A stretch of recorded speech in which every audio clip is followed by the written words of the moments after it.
Good afternoon, everyone. Good afternoon. We're back here again on Eyes and Summer Presents the Yokin. Welcome, Sir Abadayu. Welcome. Shalom. Shalom, Lawrence Guy. Welcome to the panel once again. Shalom, as always. Thanks for Yeah. having me. And basically, we're just doing pretty much a rehash of continuation of last week. Test everything, where we went over First John chapter 4, verses 1 through 6.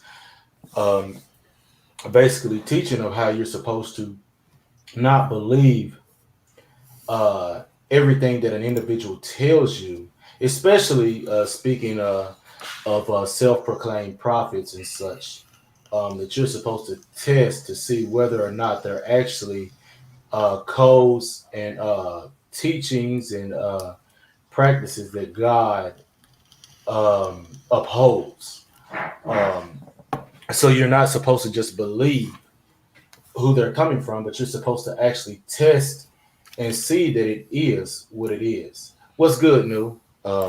So when you have people that say that there's no such thing, that there is no science or anything like that in the Bible, that's complete bullshit. Because the principles of science are testing hypotheses and theories, or testing whatever to show that it is what it is, and that's exactly what this scripture is calling for here, to test to see that these people are exactly who they say they are, they practice what they say they do, and that the information that they're giving, that the fruit from that tree is actually good fruit and not something rotten and spoiled. But before I get back to you, Lauren, so peace, new, J Wolf, glad to have y'all here. And new, I sent you an email too if you decide you want to come up and have anything to add to this, as far as with the testing and everything. So, Lawrence, your thoughts? Yeah, well, first of all, thank you for doing this again as a Yeah, continuation from last week because I requested it, so thank you for that. right. Where we left off last week with everything you said, we had also gotten into the aspect of testing, everything you deal with, people, etc., and so on. Right. I guess for me, the continuation I wanted to get into was something a little heavier, Oh, which okay. which is testing ourselves and putting ourselves through the metal so we can come out on the other end stronger and better than Okay. how we started. If that's okay. Oh yeah, no, that's no problem. And I guess the other thing too, in line with this, I mean, if we're talking about testing ourselves, is also testing that we're a representation of these codes and these standards as well. So Exactly. go further. Yeah, exactly. That's pretty much That's where I was exactly right. going. Okay. That's I exactly where I just was going. just wanted to make sure. No, you're fine. You're good. You're good. That's you nailed it. You nailed it. Because like I said, we talk a lot about testing people, testing theories, testing concepts, Hmm. but we haven't. We need to talk more as men about testing ourselves to make sure we become those type of people who are capable of doing the other. So I mean, we talk about what we've gone through with women and family and stuff like that, but have we really tested ourselves as individuals to build ourselves up to be stronger of purpose, stronger of character, stronger of body, as in addition to mind? I Gotcha. mean, and each person has their own method for doing it, so I just I thought it would be kind of cool if some of the all of us and a couple of the guys came up on panel and we talk about our own techniques that we use, because like Okay. a lot of us talk about going to the gym. That's great. But for those who can't make it to the gym, what are some other options we can use to get that physical form? What do we do Ooh. for the increasing of intellect? Because we can say go to school, but going to school doesn't make you an analytical person. Going to school Right. doesn't make you an observationist, so to speak. It can give you some techniques, but it doesn't really put you where you need to be. So I wanted to share stuff like that as men on helping each other to test each other and in the sense of testing ourselves to be better than what we currently are. Got you. Got you. Hopefully, I said Oh that. Hopefully, I said that right. no, it was a lot. It was a lot to think about there, but no, I think you said it just right. Um, and gosh, on the aspect of talking about going to the gym. Oh, black curls. let me. I forgot to send him the link too, so let me do that. But on that aspect, man, boy, I can't really say outside the gym because I know myself and how I am. I gotta. I mean, I absolutely gotta go to the gym because I know if I don't, I'm not gonna do it. Um, and that's just me. It's something I've learned. So while I had to force myself to. I go there. I have a membership and I want to use it. So so I have to force myself to do it because if I don't, I know I'm going to mess up. Um, I'm not going to actually do what I'm supposed to do. Um, but I've learned that. So I try and stay in that lane with it. But yeah, Black Curls and hey yo, welcome, welcome. Um, I guess I'm trying to think now. What else did you mention as well, Lawrence? Well, I mean, just going to the gym thing real quick. I mean, Go ahead. I know we all go to the gym because we try to stay in good health. Right. So I guess testing ourselves to the point of like for instance, if I'm 300 pounds and I want to get down to 200, right? Mm-hmm. Okay, I'm gonna put myself through the gym. I'm gonna push it. I'm gonna push it. I'm gonna push it till I get to that 200. Gotcha. Then the question becomes, okay, I hit the 200. Do I stop? What becomes the test or the motivation for me to keep going past that to get even better than where I initially was? Mm. You see what I'm saying? Okay. So yeah, I mean, like I said, I might be overthinking it. Maybe Okay. I might be. I guess for me, after that, whatever my goal is, the next one is to evaluate how I personally think I look. And then if I feel I'm too scrawny, then for me it's to put on muscle. And then after that, it's about trying to maintain because I mean, here's the thing for me, I don't plan on that. I ain't got no kids. I don't plan on having Right, right, no wife and all that bullshit. right, So right. for me, it's about maintaining because that's what I'm going to have to do to keep surviving and continue to do for myself to be in the best physical position that I can be in is to Okay. keep going in that manner. All right. Now what about testing? Testing. How can I put it? Oh, you said you did bring up about um, knowledge after education after school and all that. Right. Yeah. I was. Yeah. That's. I I was gonna think say. I was gonna say. that That, I'm sorry. Go ahead. I was I'm gonna sorry. say that one for me, man, it's hard because I think it depends on the individual. I think you have to have an appetite for knowledge and learning, um, in general, to want to do that. Because I will admit, I've learned more and gotten smarter outside of school and everything. I didn't go to college too long. I was only there for a little bit.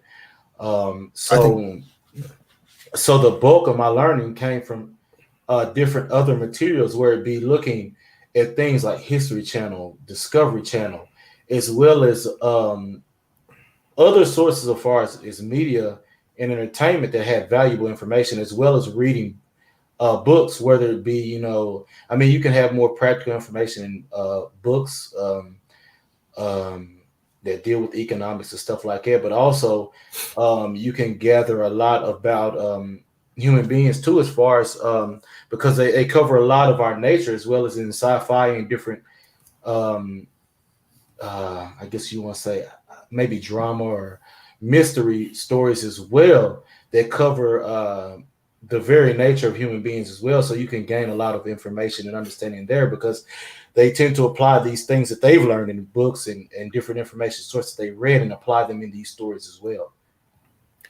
Yeah, no, I agree with that. I like that answer. Because my thought process and I've said this before, college is great. Getting a degree is great, but at Right. the end of the day, all it's really taught you is how to memorize. I mean, that's all it's really done. Yeah, yeah, In order to truly learn, you have to be out there in the real world, not a classroom. In addition to that, whatever you learned in the classroom, you have to find ways in the real world to apply it practically, which 9 times out of 10 doesn't generally go well.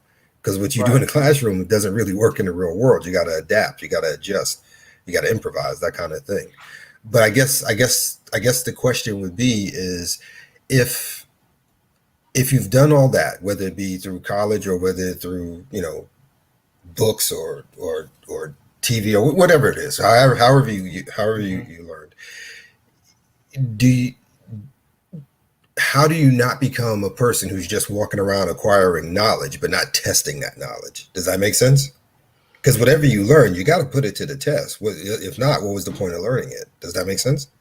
Okay. Okay. For one, I think it's to understand too that you just have, in general, some people who, for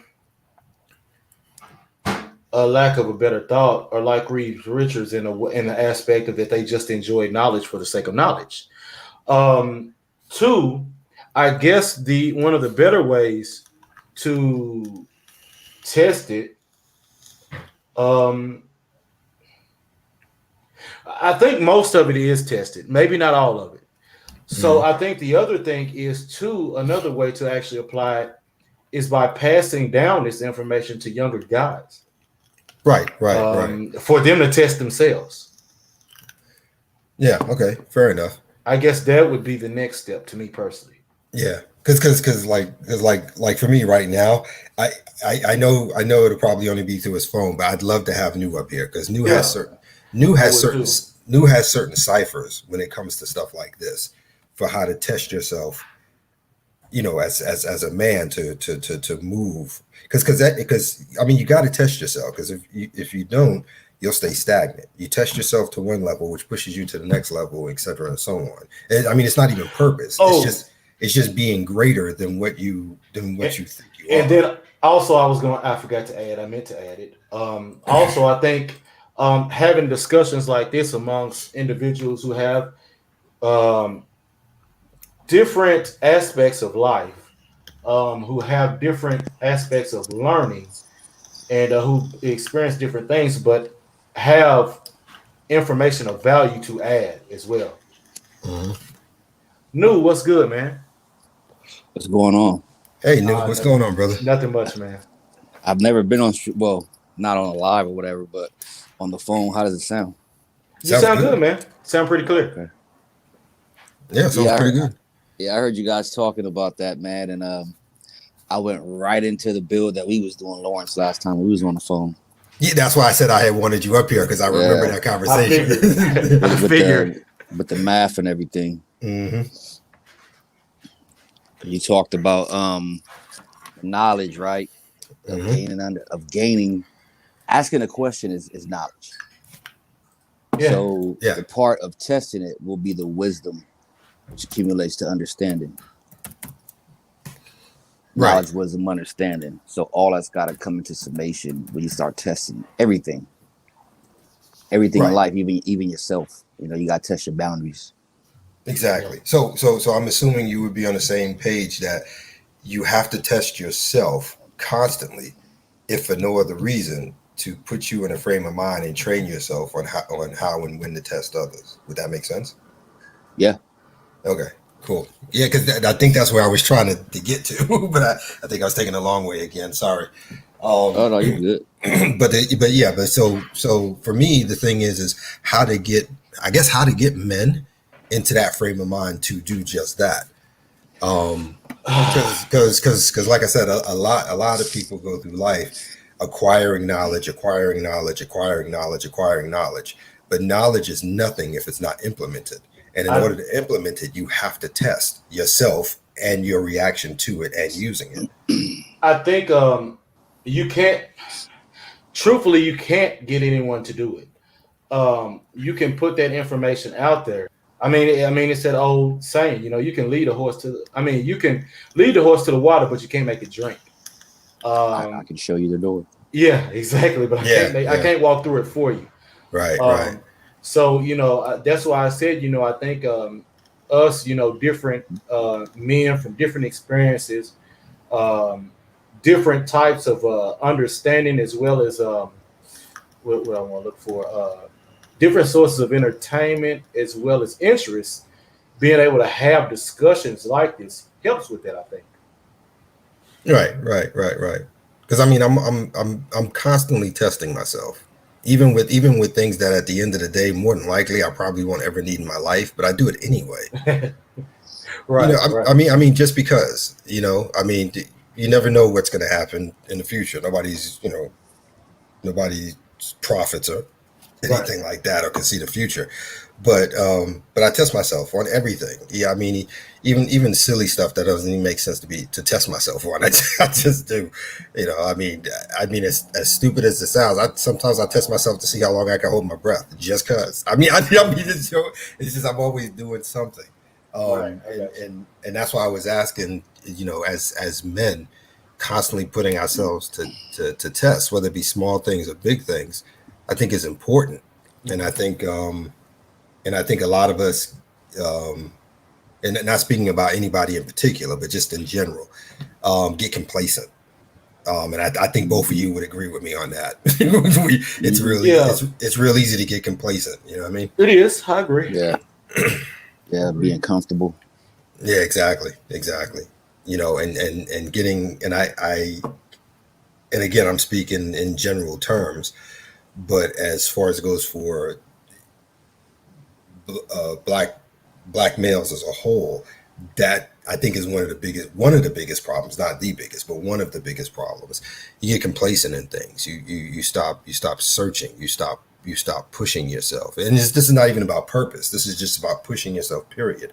To step out of your comfort zone, to stop being complacent, to test yourself in different scenarios, because you never know what you're capable of until you do. Right. This is actually the test part is pretty good because remember I was telling you about the mathematics Yeah, points, absolutely. Hmm. and today is what, the 14th, right? That's correct. Right. So that would be uh what, knowledge, culture, freedom, all being born to power refinement, and that power refinement is testing yourself. Right. How to refine yourself, testing boundaries, like I said before. Right, exactly. And from my perspective, with the math, the 14 would represent 5, which would represent grace. That's it. So, you know what I mean? So, I mean, I get you. We talked for 3 hours on this one. I remember. Yeah, yeah, we had So, a long, nice conversation, man, with yeah, the yeah. numbers, man. Yeah, we You did. know, So, but like I said, I don't expect for this to go long. I just thought it was something that should have been, because we spent so much time talking about testing everyone and everything else. We didn't talk about testing ourselves. And I think that's probably more important. Because once you get that down, I think you'll get greater discernment on how to test others and when to test them. I think they go hand in hand. Um, I don't think that either is any greater. I think they're both important equally. Because I mean, in knowing yourself, then and how to test yourself, then you know how to test whether or not these people should even be around you, whether have access to your time. So I think that both are equally important. Oh no, they're both equally important. I just think you can be better at the latter if you get yourself done first. That Okay, that I, that, I that, see that what you're yeah. saying. Yeah, I mean, I agree with you. They're both equally of value. I just think that, um, if it's like anything else. If you don't have yourself straight, how can you go take care of somebody else? Right. Well, and for me, I wasn't actually looking at testing others in a way of getting them straight. Actually, I was looking at it in more of a way that way you can know more about yourself. Ah, okay. but that is going hand in hand the way you said it, Isaac. Yeah, yeah. Yeah, yeah, yeah. If someone asks you a question and you do know the answer, the way you give it to them is wisdom, so they can understand. So that does make you better, and be, maybe the way you even articulate your speech or using the right words or whatever like that. Soft nigga voice. Soft nigga voice. It works for some people. Yeah. Sometimes No, I'm not the soft nigga voice type of dude, but yeah, I you know. know, I know I'm come not. off. Yeah. I can be when I wanna. It's not me. I'm very blunt and direct. Um, it's the only way I know to be. I guess I've been this for too long. So for me, it's kind of like, look, fuck your feelings. I'm just gonna give you these straight facts. how things are, and either you eat it or start. Fuck it. Yeah, yeah. Yeah, I don't know. I just think as men, it's really important to constantly test yourself on anything and everything, Right. um, within reason. Sorry, within reason. Because I'd hate to think, and I know we all have different philosophical um, concepts, but I would really hate to live a life and have the Most High question me or not using all the gifts He gave me to the best of my ability. You know what I mean? Gotcha. Yeah, I got you. I got you. Um, He gave them to me. To let them waste is just, you know. and that's for me why I think I said testing others as an aspect to find out more about yourself. Some people don't find out more about themselves until those tests with others. Um, That's true. a lot of people don't know about themselves from the jump. I would say very few actually do. So that was the other point behind it too. No, that's true. That's accurate. Because you start testing and comparing yourself and everything else to different people that come in and out of your circles, family members, coworkers, military soldiers. Because we all do it. It's a human thing. Yeah. I mean, it's simply taking off the training wheels, man. Yeah. Yeah. In simplest terms, taking off the training wheels. Hey, you know what? That's kind of funny because I never had a bike with training wheels. I didn't either. I didn't either. My dad said, "I'm not buying you a bike with no training wheels on it to have to turn around and buy you a bigger bike." So I used to early on. I used to use the curb to to start off on my bike, and then later I'd graduate to just running with it and jumping on. And later, I was finally tall enough to actually just go that way. But nah, my dad said you're gonna fall the first couple of times, but it's okay. yeah, mine just said, "Look, I'm not buying you multiple bikes. I'm buying you this one until this one clears up." Yeah, they'll be behind you holding a seat. And Oh, then see, next no, I thing didn't you get know, that you- either. I didn't No, I get got that. that. I got I that. didn't get that. None of that. I think had to he figure I it think all he out on my own. yeah, he had his hand on the seat for all of maybe 5 seconds, and that was just so he can shove me off. That was Nope. it. I didn't get that. Oh wow, okay. No, I had to figure it out on my own. But holding it while I was riding it, I never got that. Like I said, he told me you're gonna fall a couple of times, but it's okay. You just get right back up. That's what I said, and I think that's the first lesson he really gave me about accepting failure and being able to get back up and try again. Yeah, I didn't get that one either. Oh, okay. Wow. Yeah, I just had to figure it out. Yeah. Oh damn! He just here you go. Yeah, pretty much. So there was a lake, and he just threw you in and told you learn to swim, right? Hey, hold your Pretty breath. much. Yeah. Don't die, damn it. Yeah, right. Just don't die. I don't know. I'm not trying to explain that to your mother. So, but yeah. Like I said, I think that's the first lesson I got about failure, and that it's okay to do so. It's just don't just stay down there. You know what I mean? Yeah. So, Yeah. but I think that's the thing. How you react to that failure yeah. is the main thing. So. Because each time I fell, I got pissed and got back up because I wanted to try it again. I didn't want a bike to beat me. That's exactly what happened.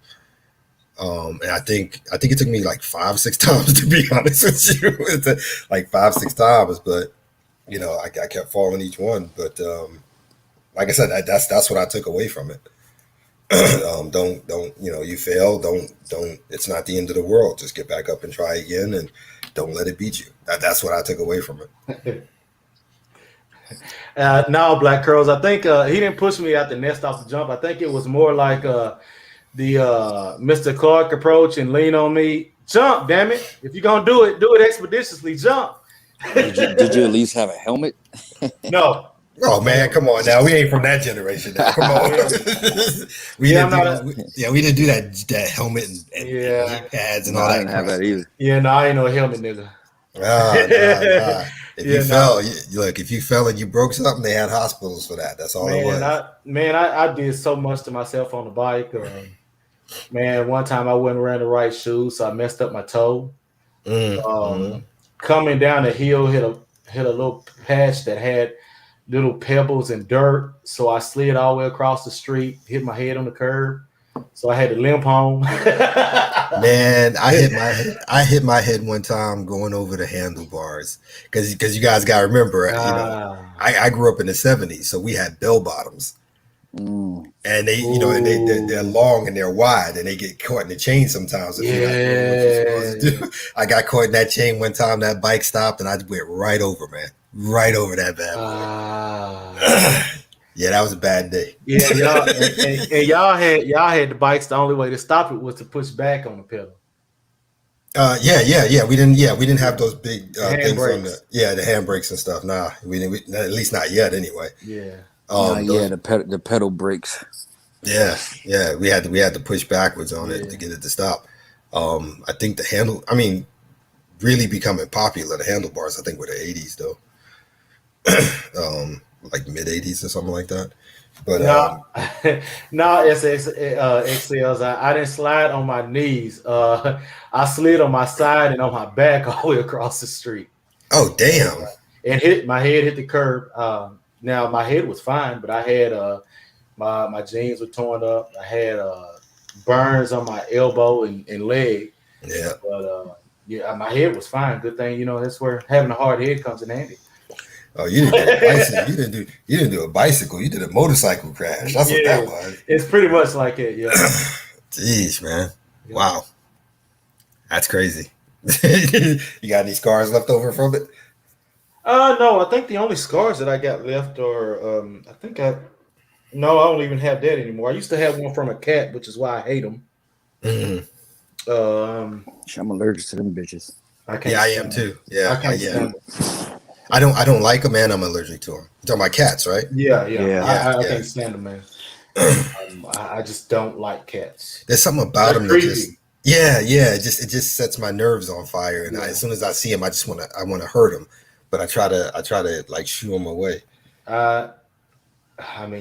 I'd probably take a pellet gun, but anyways, we're not gonna go. Well, I mean, my cousin William was like that. He wasn't allergic like I was, but he seriously disliked cats. He would kick them down the street, pellet gun them the whole 9 yards. I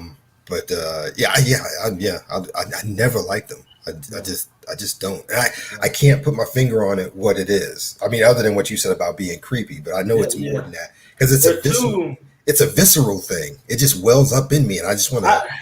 I don't know. Cats to me are they're like thieves. I mean, they always up to something, man. I just don't trust them. Damn it. Yeah. It's almost like in a past life I was a dog or something. I just I can't.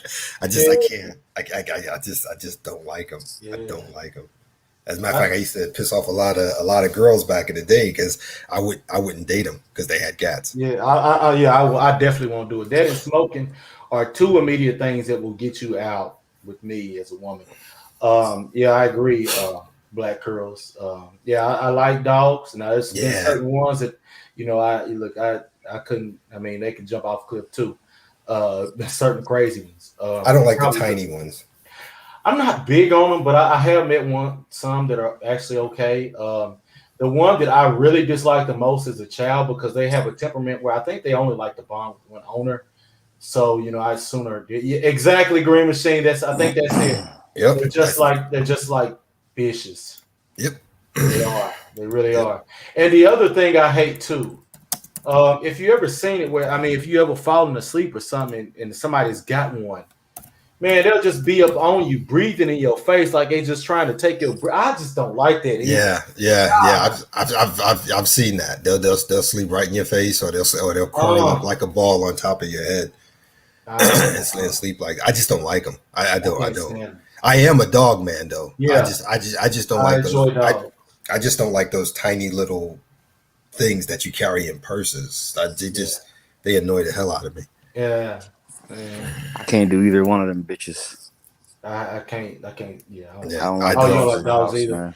Well, I wouldn't have them in the house, but I wouldn't have them outside of my house. I got you. Oh, you don't like dogs? I don't like dogs, man. See, No, I mean like my pops, man. He had a German Shepherd from birth. You know what I'm saying? I think it's a thing of um. I see dogs like kids. You know what I'm saying? But a dog is like, I'm gonna chill in the crib. You gonna pay all the rent. You gonna buy me food. You gonna take me out, and you gonna clean up my shit, nigga.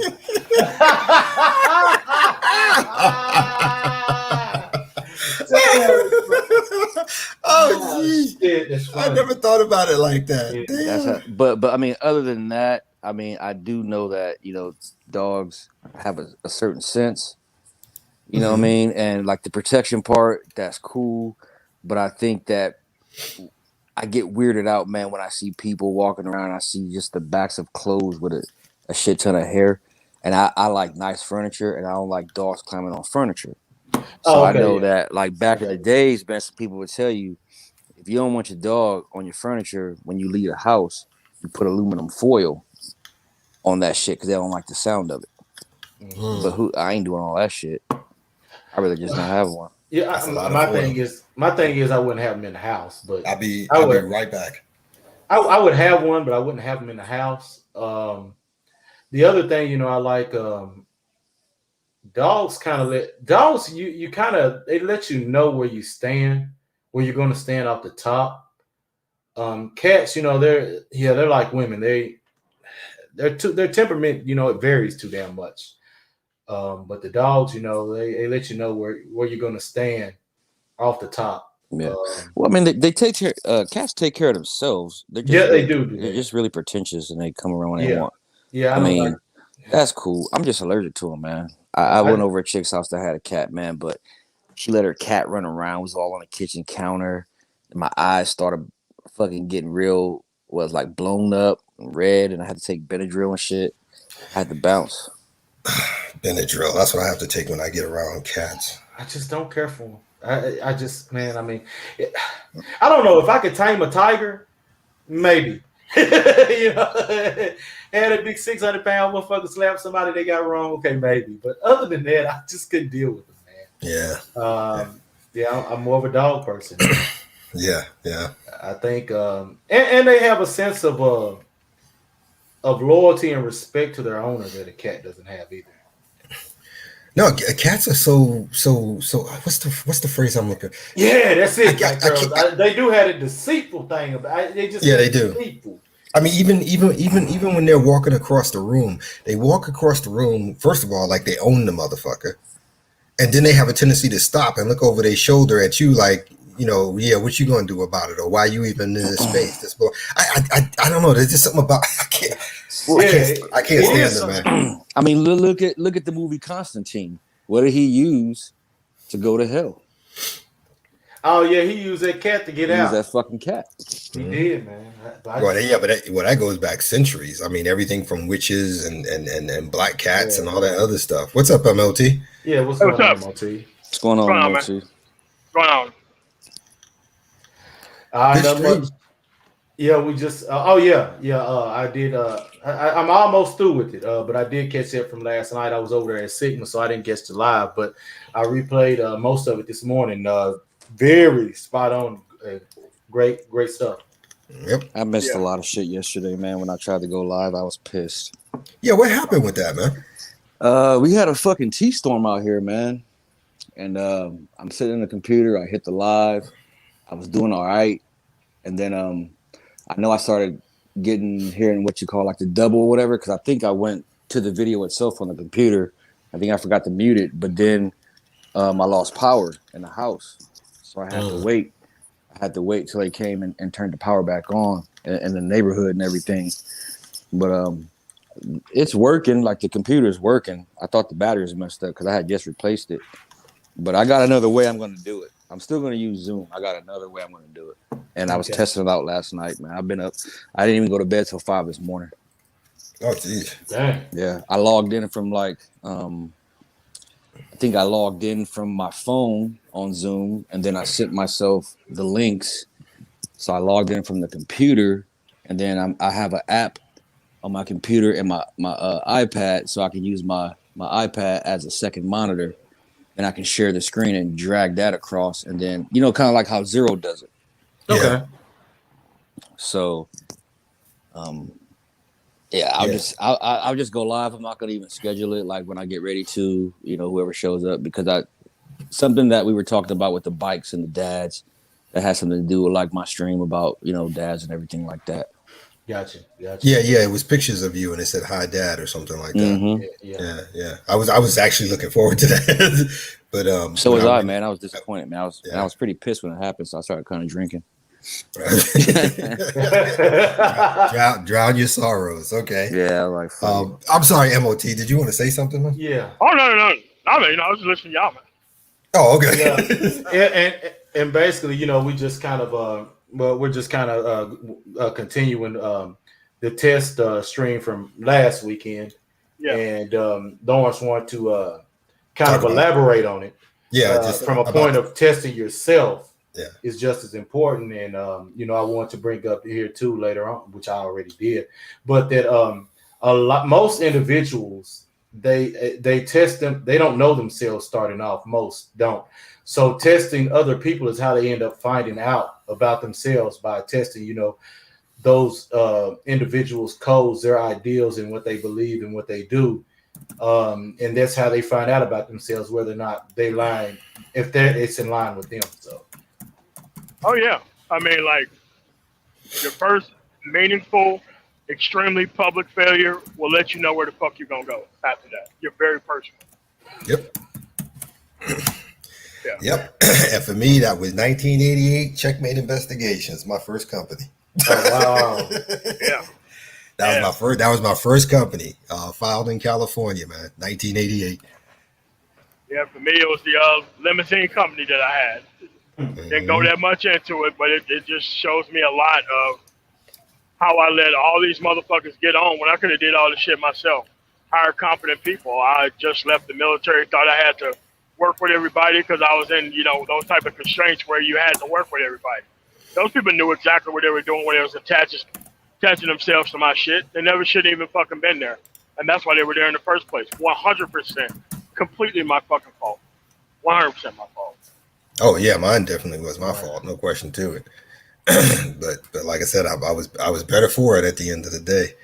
Oh yeah. Just real quick, everybody who's coming in, if you haven't, man, hit that like button. If you're new, subscribe. Be much appreciated. Right. Yeah, Zero. You can see as I put in the chat. I don't celebrate this bullshit ass holiday, but happy Sunday to everybody.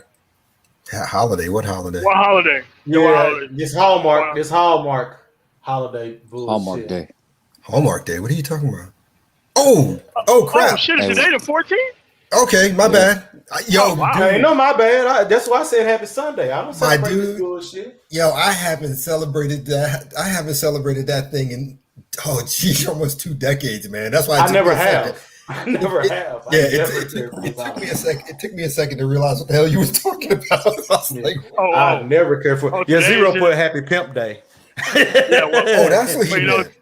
Yeah. And today is a happy Cheesecake Factory and Heifer Red Lobster Day. Yeah. Oh man. You see what I put in the chat? Oh, let me look. What you put in the chat? Hold on. Let me go. I don't. Oh, I think I'm doing it from my phone. That's why it's probably a little faster. Or it may be behind. I'm not sure. Yeah, it may be behind. I haven't seen it. Hey, Rocky, what's up, man? Yeah. Shalom. Only thing I seen was good on the dog breeding and what up, Jonathan. Yeah, that's all I see. What's good, Marco? I like them peas too. That's weird. And I sent you the link as well too, Marco, if you want to come up and add to this. But as well as Zero. But I figured Zero's having Pimp Day with his son. Yeah. Pimp Day with his son. Yeah, he's having Happy Pimp Day with his son. So is that what it's called? Is that what it's called now? Pimp Day? I guess. Okay. I'm just asking. I would call it Sucker Day, but hey, it is what it is. Well, I don't know. I know my cousin William, whenever Mother's Day comes, he calls up all the dudes and go Happy Motherfuckers Day. Yeah. So yeah, I was like, what? Yeah. He said, you fucking a mother, ain't you? I was like, you know Yeah. what? I'm like, Yeah, Or fucking a you lot of did. milfs. Or you Fucking did. milfs. Anyway. Yeah. so I Yeah. was like, okay. So it's like, all right. That's the way you want to play it, but okay. Yeah. Yeah, what's good, Rocky? Yeah. Hey, yo, happy Cuck Day. Happy Cuck Day. I like that. I like that one better. That's Day, weird. I though, like Chad. that one. My shit didn't show up in the chat. No, it on my didn't. phone. It shows on my phone, but not in the chat, even off my iPad Hmm. or Yeah. in StreamYard. That's weird. Yeah, I have that shit sometimes too. I have Sometimes multiple you have- devices. Yeah. Well, I can't even see the chat in some, and it's rolling in others. Yeah. I Yeah. don't know what the fuck that's about. Yeah. Sometimes it's like you have to, I don't know, reload, go back out and go back in. I've had to do that before too. Yeah. Okay, did not know that. Okay, I got the perfect term. Cucksgiving. Cuck. Happy Cucksgiving.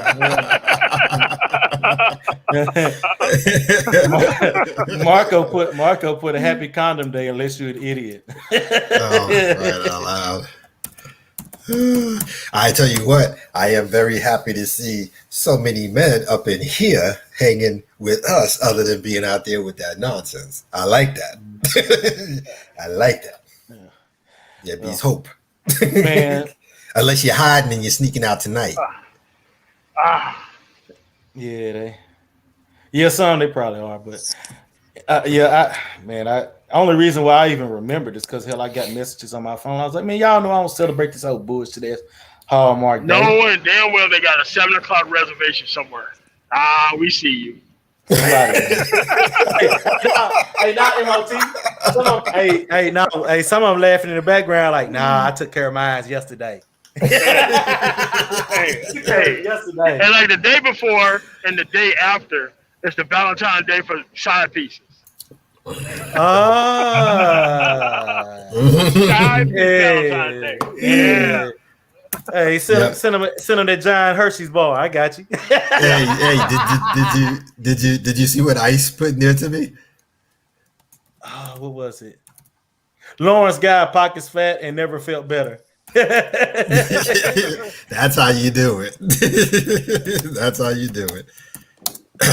Oh yeah, youngster, that's a good one. Happy what you buying or selling in my Resident Evil 4 merchant voice. That shit's great. Oh man, I forgot all about that game. It's been a long time. Yeah, man, Resident Evil, man. Jeez. Yeah, it was stupid then. Y'all never cared for it. I mean, I ain't going out buying candy and all them little bit ass motherfucking cars and all that bullshit for what? For a girl who had 5 other Valentines from other dudes. She had just 5? Well, I'm being nice. Me and MOT was in the South, so they shit. Man, I remember when niggas were having a cook-off in there. Yeah.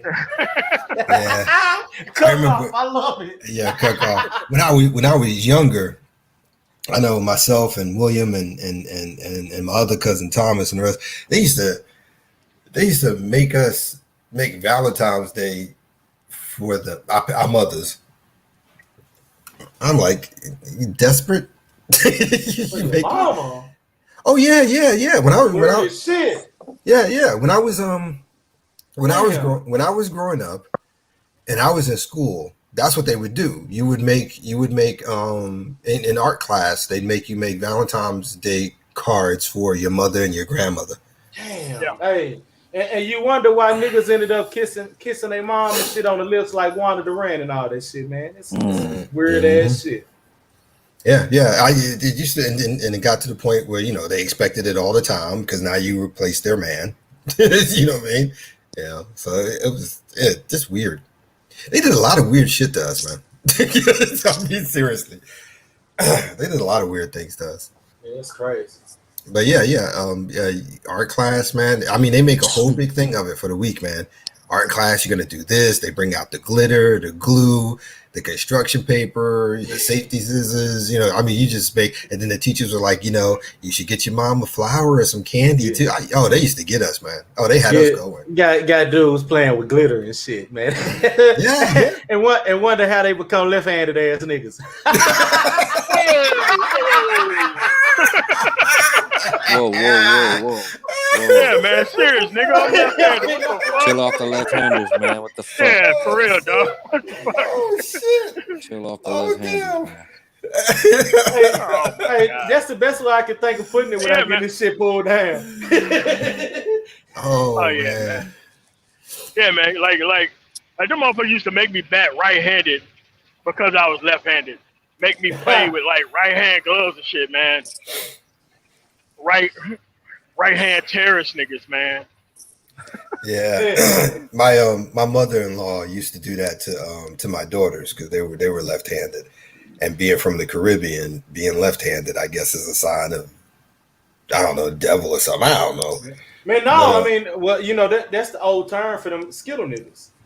Well, I don't know. I Yeah, honestly don't know. All I know is that she used to force them when they visit to write with their right hand, and I didn't know at the time until one day they told me, and I let her have it, bro. Yeah, that's I let her have it because you know I look at her daughter, you know, and her hand. Camille writes with her right hand as well, and it's shitty as hell. Only to find out that, you know, she used to be left-handed, but her mother did the same thing to her. And I'm like, so you would sit there and you would let her do that to yours? And she's like, well, you know, it's not you know what? I don't even know why I asked. They're not yours. They're mine. We're stopping this.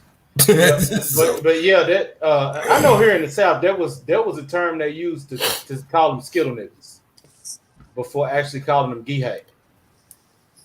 yeah, I didn't know that. Yeah. Yeah, like in Mississippi used to call them funny niggas. Yeah. Okay. Or some guys in the South would say, "Don't come at me with that left hand shit." Yeah, I used to hear that phrase. I've heard Yeah. that phrase. I haven't heard the other ones. Yeah. Yeah. What's up, Big guy? What's up, y'all? Can you hear me? Yeah, we can. Yes, sir. What's good, Yes, man? Yo, I just came to say that I'm gonna start my stream now, but I'm not doing shit over there. So I'm just gonna be walking. So I didn't want you to think that I was just starting the stream and like trying to basically like start at the same time you was. No, you good, man. Yeah. I'm starting later than normal. I ain't gonna be on too much longer, anyways. I was No. gonna have about an hour But on some because I real, had some stuff to do. No, that's all right. stay over here as long as y'all want. I just want I know we roll with the same cat, so Yeah. I'm just gonna start my walk and I'm gonna be on, okay? So Okay. No, you good. Yeah, Oh, but- yeah. Yeah, y'all but- over here, come kick it. Yeah. No thing. Hey, put it in the chat. yeah, Oh, put the link. Yeah, put the link. oh, thank you, Eisen. Yeah, no problem. And I see we got 28 people watching and 21 likes. So anybody who didn't hit the like button, please do a favor and hit it for us, Yeah. please.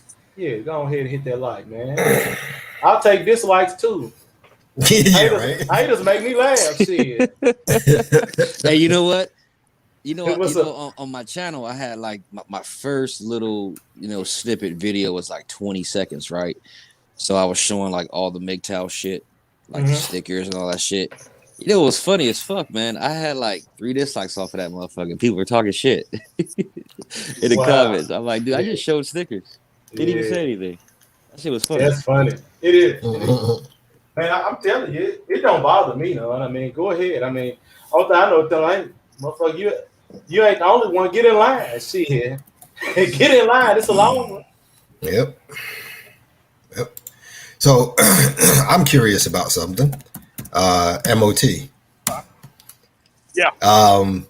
So I know you gave the example like I did of the first business, but I was making the point of being able to test yourself first and get yourself straight before you're able to discern how to test other people. Now, I will say that Eisen and New are absolutely correct. There are way too many people out there who need to do it through other people. But is that a better way to do it, or should it be done through yourself first before you have to test yourself by examining your relationship with others? Did I say that right?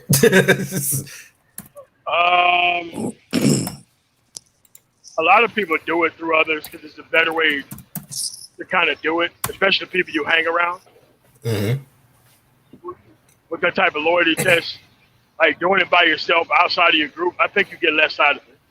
If it's not Really? the same people who you're going to be around, yes. Okay. Makes sense. Interesting. Okay. All right. Makes sense. I hadn't thought about it that way. That's interesting. Yeah, because that's why. Oh, my like bad. Go ahead, MLT. yeah, like my first public failure was pararescue combat controller training in the Air Force. Mhm. I was hot shit. I ran track, cross country. I didn't have the endurance problem. And I went there, and they was like, yeah, we're going to drown you underwater. I'm like, what? You're going to Yeah. do what? I'm like, but what that's going to teach you? No, but the problem is you're just passing out underwater, and they bring you out of the water and they revive you. That's part of the training. Because if you don't trust what's going on, you're going to end up drowning all three of you guys in that goddamn water. Mm-hmm. Okay, so you're talking about the gas chamber treatment. No. Well, no. This What- was actually in a pool. No, well, I was saying that because in the Army, one of the first things you do in basic is they give you your gas mask. And then they have you put it on and test it. Then after that, they literally take you into a gas chamber, fill it up with gas, and make you take it off to prove to you that it works. Yeah, we did that shit in the Navy. Yeah. I think the point that MOT was making, though. Oh no, I get the point. I was just making an analogy. I get the point. I was just making an analogy. Okay. I'm sorry. Okay. Sorry, that's my fault. I'm sorry. Yeah. But the premier problem with me is I'm too good to do this menial thing, which is actually the crux of the entire job, is trust. Because if you're out there in the middle of the fucking ocean, you're gonna have to breathe in each other's mouths beneath the fucking water to stay alive. And if you fucking refuse to do that, you all could die. Yeah. Right. Yeah, that's legit. And I was like, there has to be some other fucking way. And they was like, there's no other way. And so I'm like, all right, I'll try it. And I fucking panicked out in the water. And I seen other people panic out in the water, like, I would never fucking do that. But once somebody starts holding your ass under the fucking water, yeah, man, you will hulk out and try to kill everybody in sight. But they told you how this shit was going to end, and I still failed, even though they told me exactly what was going to go on. And I still failed anyway. Yeah. Great point. Yeah. Yeah, and my whole point to it, the reason why I brought it the way I did MOT was because, like I was telling Lawrence, I was like, it's very few people who actually learn about themselves by themselves. That's few and far between. It's not many people at all. Most individuals learn about themselves with and through other people.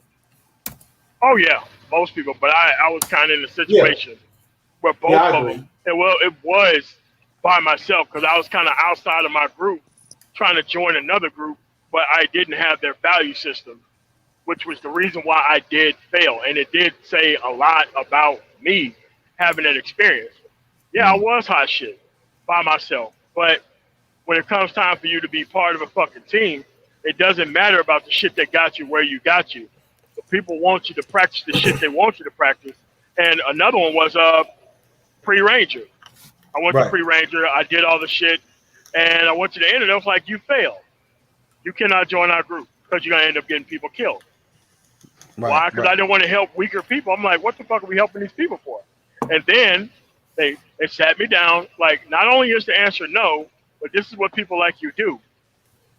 And they saw a lot of motherfuckers getting killed. One person decided to fuck these people, I'm going to save myself, when you should have stayed with the fucking group and everybody would have survived. And if you ain't got that type of mentality, you can't join their fucking group.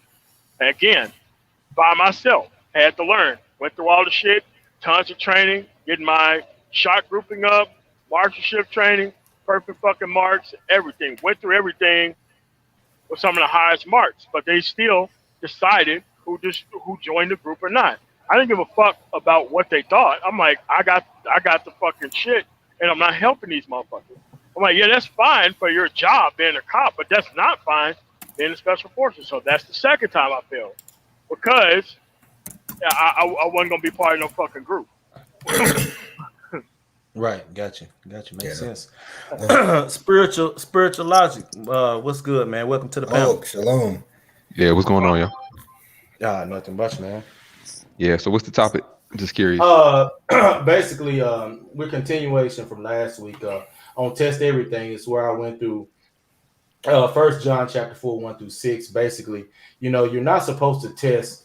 You're not supposed to believe Right. everything that you're told. You're actually supposed to test it. And a lot of times you will hear these Christians, so-called, say that that there's no science in the Bible, but Oh my God. actually, whenever it's telling you to test that people are what they say they are, and their message and the fruit from that tree that they're giving you is actually good and not rotten. It just goes and proves the opposite.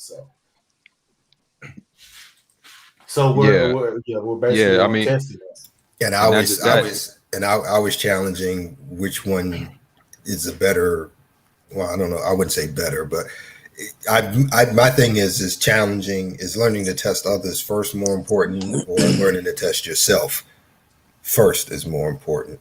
But Exactly. from so far from what everybody's saying, it seems like the learning to test others is a better call, because you generally have greater options to figure things out when you're doing interdynamic group settings and relationships and all that, as opposed to just being on your own. So, And I'll add, the Bible also says in, I think it's First Thessalonians, it says, "Prove all things and hold fast to what is true." And it also says, "You'll know a tree by its fruit, and wisdom is justified of her children." And all these things are basically like, the truth about something based on its results. Right. Like, people can talk and people can project a lot of things, but usually the fruit of what they do proves what they are. And I notice the biggest issue with the Bible is people don't realize that if you implement the values and principles and structure of it, you can sit there and say, does it work or not? We know that, the breakdown in the world is because people are removing structure, like objective truth, like male and female, um, objective things that the Bible clearly says, the position of a man, legally, culturally, all of that's being removed. And we look at the fruit and the results of the world, we see it's clearly crumbling. But people want to sit there and still accept the ideology of the world that they hate. And I'm just like, well, the Bible is what you want if you're a man, if you want some kind of structure, because the world is taking on a ideology of, it's not what it is, it's what you feel. And I don't know, no one who knows the Bible. Yeah, if you go to a so-called Christian church, you can hear all kind of emotionalism and unbiblical nonsense in there. That's why I don't even associate myself with a church or a Christian church. I just say the Bible. And then once you adopt that, you have a stern foundation at least. But unfortunately, the biggest issue with the church is that these people don't recognize they're not biblical. That's the biggest issue. Yeah, well, and well, go ahead.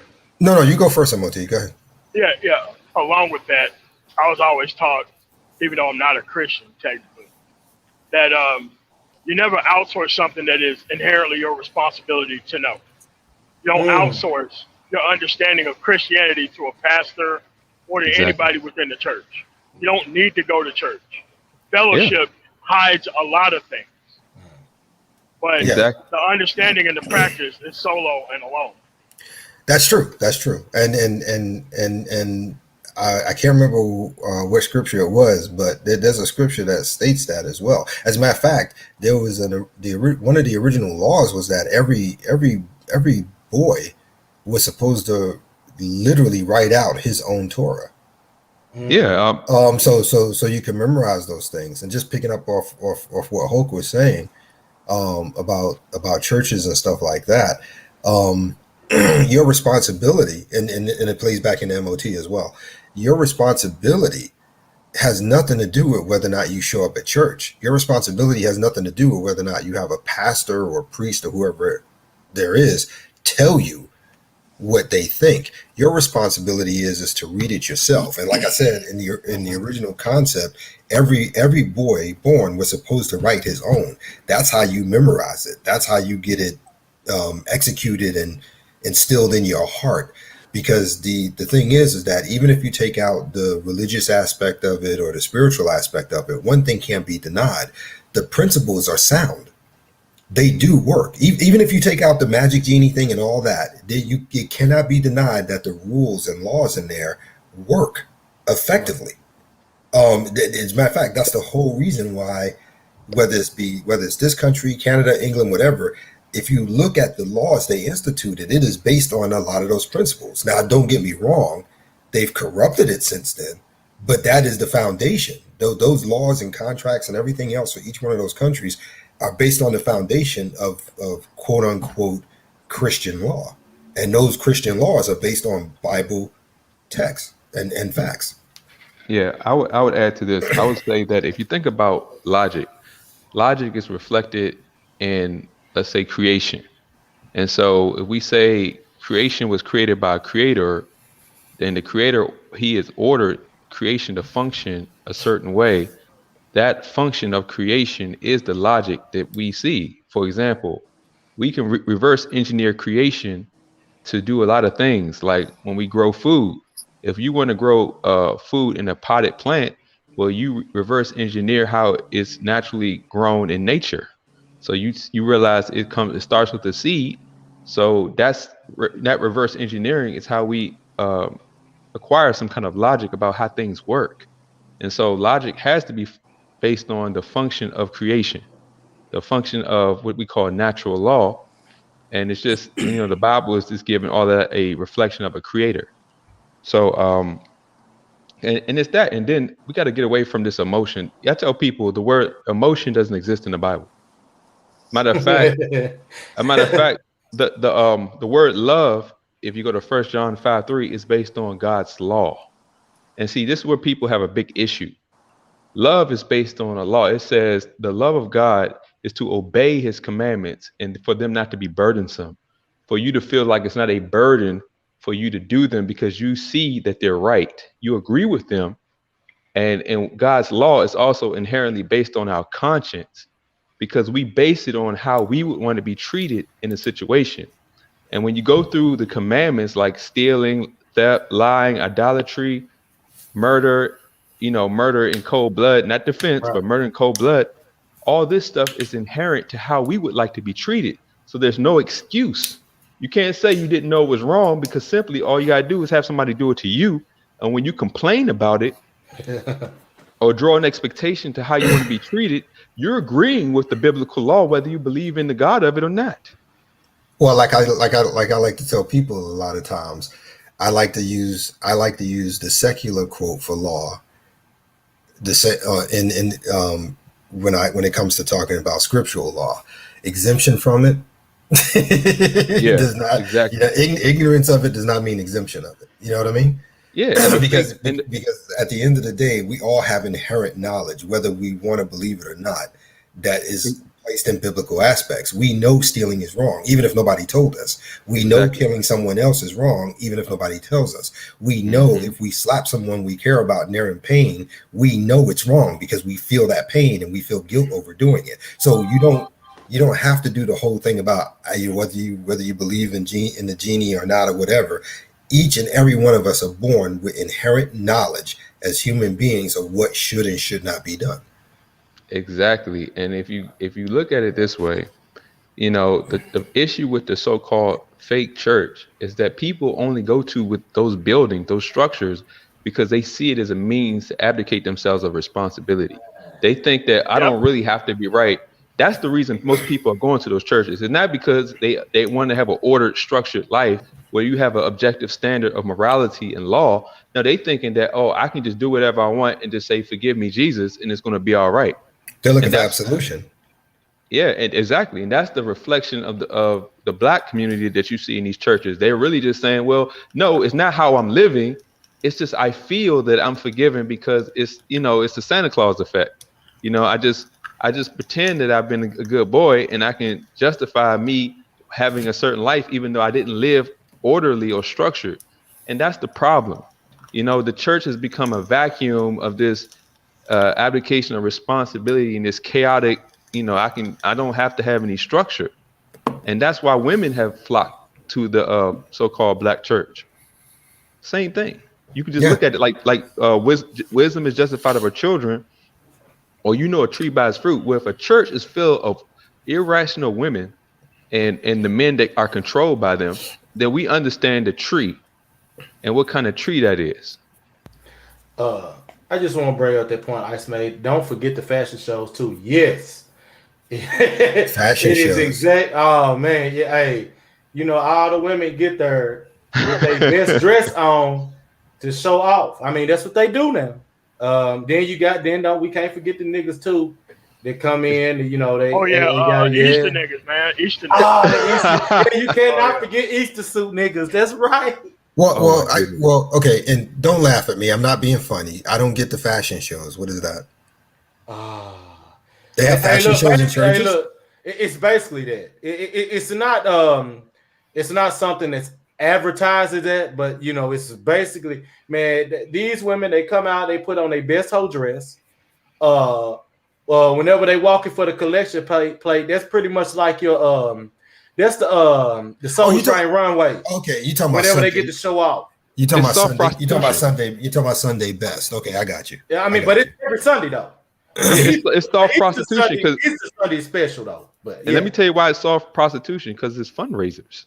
These women Yes. are basically promoting their vanity and their beauty to get money. It's so beyond scripture until, I always said, just like marriage is a religious concept. And if you want to talk about a biblical marriage, it is absolutely been stripped completely of any biblical principles. And when you take out first of all, it has to be in a biblical culture that uses the biblical law as its standard. We don't have that culture. Matter of fact, that culture has long since existed where it wasn't a actual, the government was biblical. That's never been. They applied certain principles, if you go back 100 or so years, but the actual culture has not been a biblical culture for thousands of years anywhere. Yeah. And that's the problem, because when you put a biblical term and you strip it of the structure where men actually have the legal authority and the culture values rulership of men in that authority, then a biblical marriage makes sense. But when you strip all that away, all you have is the prostitution and this illegal extortion. Yeah. Basically the fashion show aspect he's talking about. Look, these hoes put on a dress that's basically like a for sale sign on the car saying, hey, we gonna do this auction and bidder. And we gonna get the first bidder on this right now, get it going. And hey, I'm available, bid on me. Oh no, that's still going. Oh no, I know what it is. I just never heard it called. I didn't know because I never heard it called that. When I was growing up, we called it putting on your Sunday best. And then just like you guys said, Easter was that big day. That's when all the older women get them big hats and want to show off this outfit and that outfit, and they would take the kids shopping for Easter Sunday clothes. So I knew what it was. I just never heard it called that before. Fashion show. That's why it threw me off. And then to make matters worse, at least the last time I was in there, which was over 20 years ago. Yeah. Last time I remember, they were coming in there dressing like they were going to a nightclub. Exactly. No, they didn't come. They wasn't going. They came from the club. Oh, okay. For real. Hey, they came from the club. But they were wearing these. I mean, you can see butt cheeks hanging out of dresses. Exactly. Hey, look, it's the baby mama bitch auction. Exactly. And here's the thing. That's pretty much what it is. And here's the thing. See, basically, and I'm gonna say this: the game culture has entered the church. The church is supposed to be based on is actual results, structure, tangible outcomes that you see from basically the way people live. But then they took all that away and they replaced it with clothing, what's they call mouthpiece and all this. Like the pastor is basically giving mouthpiece, and everybody else is just spitting game in the church according to what these people believe. And they took all of the structure, all the values, all the things that people have to be held to a certain standard and held accountable for the life they're living and the results they produce. But that's gone. It's just basically the subjective nonsense. But see, for me, I stopped going when I started to recognize they were letting in download people. You know what I'm saying? Oh yeah. Because and here's the thing. It's a scriptural thing, yeah, because the Most High is not into that. I mean, let's make it a fact. But even if you strip that out, at the end of the day, I couldn't do it because you're literally running contrary to what you say you stand for. That in itself is enough for me not to pay attention to you anymore. But you know what opened the door for the alternative lifestyle was the fact that 501c3. well, not that, but not just that, but also that the fact that the heterosexual people were living their relationships in idolatry. See, when you had, it's almost like the game dudes trying to justify relationships now, where you're supposed to have a woman in a high position and you're supposed to cater to her ego and give her a mouthpiece instead of everybody having assigned roles and structure. And it's basically like if the heterosexual relationships are in idolatry and a joke, then you're basically allowing every abomination to come in, because you got, what's the swinging husband and wife, you got, women running the household, you got infidelity, you got pastors sleeping around, you got all this stuff. So basically the alternative lifestyle people saying, well, y'all got a mess, so how can you judge us if your heterosexual relationships are dope? Well, watch this. I got this for you. Look, it's much more simplistic than that. When the church became exclusive to the bitch, she's gonna bring her gay best friends along. That's what they do everywhere in everything. That's true. That's true. Even me growing up, I saw that. Yeah. I mean, it's crazy. The pastor is literally afraid to preach a man being head of his household and head of his wife. You would never hear that at a church. You know what? I don't think he's afraid. I think it's either one or two things. Either first, the nigga's a con man, or two, the nigga's compromised. Yeah. He's compromised and is a male feminist. That's true, because you never hear it. You always hear them talking about, y'all husbands, y'all better keep your wife happy. Y'all better, buy her something. You never hear, a so-called fake. I can't even call these people preachers. I call them, and it's funny because as much as people look at Jesus Christ of the Bible, the first thing he called out, the so-called religious teachers of his day. Yes, he did. He ripped a hole into them, man. Yes, he called out everything. He was flipping over tables. He called them a den of vipers, synagogues of Satan, hypocrites. And he walked in, he called him everything but a child of God. And not only that, but he walked into their house and told it to them to their face. Yeah. Exactly. That's why I hate. That's why I hate. And I mean, I'm gonna say this. I hate when you hear people talking about this effeminate, mystical, unbiblical Jesus. That all these people, I'm like, have you even seen the lifestyle of Jesus? It's nothing vain. He did not cater to no woman. He always corrected and kept the church to task. He always held the actual body. Remember, the church is a body. You can go to Acts 7:48. It says, the Most High dwelleth not in a building made with hands. And that's a reference to the Old Testament too. Mm-hmm. There is no scripture. When they built the temple, they did so in idolatry all the way back to Moses and them, because there was always a remnant. The majority of the people worship in idolatry or idols and such as we do to this day. Yep. But the actual church has been a remnant, and the body are the people in the church. When it says forsake not the assembly of ourselves or the saints, they're talking about of people, not in a building, of people who represent the biblical standard. Yes. So like-minded people who understand the truth, who move in the biblical structure, those people are to be assembled together. And that doesn't require us to conform with the illogical world. It doesn't require for us to, negotiate, compromise, or any of this BS. That's what all of this game nonsense. That's why it's so much idolatry, because men are not ever to compromise with a woman or with what is right with society. We don't compromise with anything. We don't compromise with the truth. We live it, and we rebuke everything that's against it. Exactly. Yep. And that's a great point, because starting off that, yes, Jesus did turn over them tables. He let them folks know exactly what they were. He did not care about their feelings. He told them exactly as it was. And that's something that we have to do as well. That's why I wanted to bring up the point that I think that these hope sellers, I know what to call them. These motivational speakers.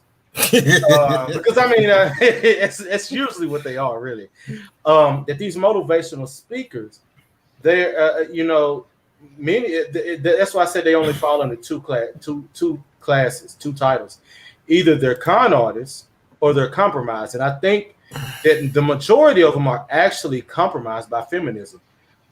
They buy into it, and a lot of them, are product of single mothers as well as, if not they're product of the strong woman. Yeah. Which it's bullshit.